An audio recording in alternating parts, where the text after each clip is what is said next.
അസ്സലാത്തു വസ്സലാമു അലൈക യാ സയ്യിദി യാ റസൂലല്ലാഹ് സല്ലല്ലാഹു അലൈഹി വസല്ലം. മുഹിബ്ബീങ്ങളെ, ഇന്ന് ഞാൻ പറയാൻ പോകുന്നത് നോമ്പ് തുറക്കുമ്പോൾ ചൊല്ലേണ്ട ദുആയെ പറ്റിയാണ്. ഇൻഷാ അല്ലാഹ് ഇന്ന് ഞാൻ ഈ വീഡിയോയിലൂടെ പറയാനായിട്ട് പോകുന്നത്. അതോടൊപ്പം തന്നെ എൻ്റെ ഇതുപോലെ നല്ല അറിവുകൾ കിട്ടാൻ താല്പര്യമുണ്ട് എങ്കിൽ നിങ്ങൾ എൻ്റെ ചാനൽ ഒന്ന് സബ്സ്ക്രൈബ് ചെയ്ത് ഓൾ എന്ന ഓപ്ഷൻ ക്ലിക്ക് ചെയ്ത് വെക്കുകയാണെങ്കിൽ ഞാനിടുന്ന ഓരോ വീഡിയോസും നിങ്ങൾക്ക് ലഭിക്കുന്നതായിരിക്കും.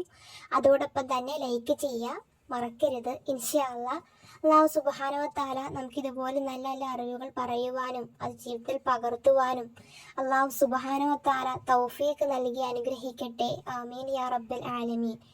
ഇൻഷാ അല്ലാഹ് സ്വീകരിക്കപ്പെടുന്ന സമയങ്ങളിൽ പെട്ടതാണ് നോമ്പ് തുറക്കുന്ന സമയം എന്നത്.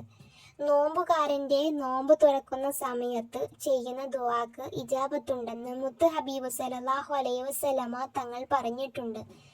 ഇന്ന് നോമ്പ് തുറക്കുന്ന സമയത്ത് ഭക്ഷണം തയ്യാറാക്കുവാനും തിരക്കിലാണ് നാം ഓരോരുത്തരും.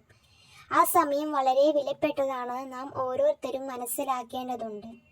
അതുകൊണ്ട് തന്നെ നോമ്പ് തുറന്നാൽ അല്ലെങ്കിൽ മാരിബാങ്ക് വിളിച്ചാൽ എത്ര തിരക്കിലാണെങ്കിലും അള്ളാഹുവിനോട് ഈ ദുആ ചെയ്യാൻ മറക്കരുത് മുഹിബ്ബീങ്ങളെ. എന്താണ് ആ ദുആ എന്ന് നോക്കാം. നോമ്പ് തുറന്നതിന് ശേഷം അഥവാ കാരയ്ക്ക് കൊണ്ടോ വെള്ളം കൊണ്ടോ നോമ്പ് തുറന്നതിന് ശേഷം 2 കൈകൾ മേലോട്ട് ഉയർത്തിയിട്ട് ഈ ദുആ ചെയ്യേണ്ടതുണ്ട്. ഏതാണ് ആ ദുആ എന്ന് നമുക്ക് നോക്കാം. അല്ലാഹുമ്മ ലക സുംതു വഅലാ റിസ്ഖിക അഫ്തർതു.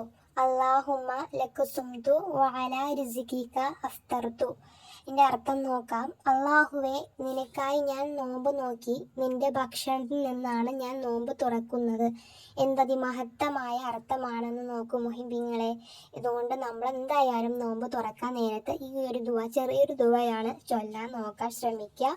നോമ്പ് തുറന്നതിന് ശേഷം കാരയ്ക്ക് കൊണ്ടോ വെള്ളം കൊണ്ടോ നോമ്പ് തുറന്നതിന് ശേഷം മേലോട്ട് കൈകൾ ഉയർത്തിയിട്ട് ഈ ദുആ ചെയ്യുക. ഇൻഷാ അല്ലാഹ് അല്ലാഹു സുബ്ഹാനഹു വ തആല ഈ റമളാൻ മാസം നല്ല രീതിയിൽ ഇബാദത്ത് ജീവിക്കാനുള്ള തൗഫീഖ് നൽകി അനുഗ്രഹിക്കട്ടെ.